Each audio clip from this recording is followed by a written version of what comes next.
হাসিনার পলায়ন উপলক্ষে উদযাপন করছি আজকে 1 বছরের উদযাপন। 24 সালের 5 আগস্টে আমাদের যে স্বাধীন 71 সালের যে স্বাধীন সেটা আমরা ফিল করেছিলাম। আমাদের দেশের মানুষকে বাঁচাতে আমরা রক্ত দিতে প্রস্তুত আছি। খুনি হাসিনা পালানোর 1 বছর পূর্তি উপলক্ষে আজকে আমরা আনন্দ উৎসবে অংশগ্রহণ করছি। গত বছরের এই দিনে আমরা খুব একটা ভয়াবহ দিন পান করেছি। কি হয় না হয়, যখন শেখ হাসিনা চলে গেল তখন আমরা আনন্দ উল্লাসে ফেটে পড়েছি।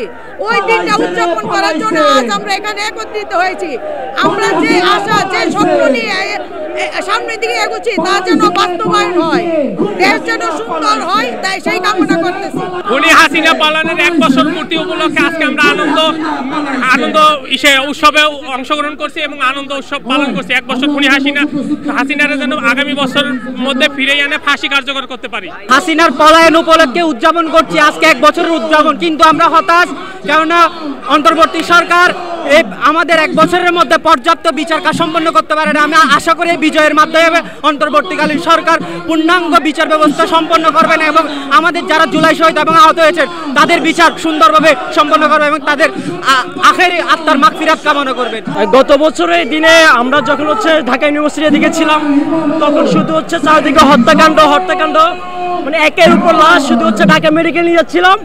দেন আমরা যখন শুনতে পাই যে স্বৈরাচার শেখ হাসিনা পালাইছে, ওই দিন আমরা এখানে আসি আমরা বিজয় উল্লাস করেছি।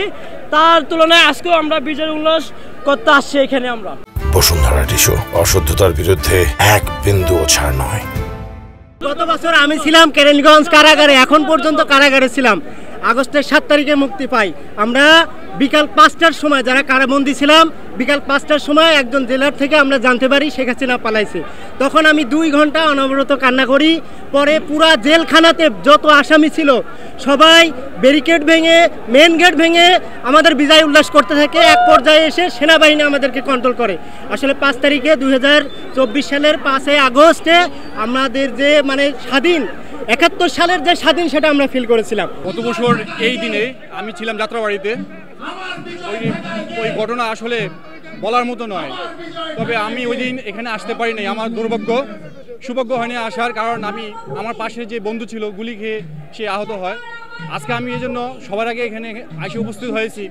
আমি এখানেও উপস্থিত হয়েছি যে বৈষম্য বিরোধী ছাত্র আন্দোলন থেকে যে ডাক দেওয়া হয়েছিল এবং বাংলাদেশের নতুন দেশ গড়ার জন্য ছাত্ররা যেভাবে মাঠে নেমেছে তাদেরকে উৎসাহ দেওয়ার জন্য এবং এই স্পিরিট ধরে রাখার জন্য প্রয়োজনে আমরা আবার এই যুদ্ধ দিতে রাজি আছি এবং এই দেশকে আমরা যেভাবে হোক আমাদের দেশের মানুষকে বাঁচাতে আমরা রক্ত দিতে প্রস্তুত আছি। এই জন্য আজকে এখানে আসা এবং আমি মনে করি প্রত্যেক ছাত্র জনতা আজকে ছাত্রদের এই উৎসাহ দেওয়ার জন্য, এই স্পিরিট ধরে রাখার জন্য, নতুন বাংলাদেশ গড়ার জন্য এবং তাদের এই উৎসাহ প্রকাশের জন্য আজকে এখানে সবাই উপস্থিত হবে। তাই আমি এখানে আজকে উপস্থিত হয়েছি।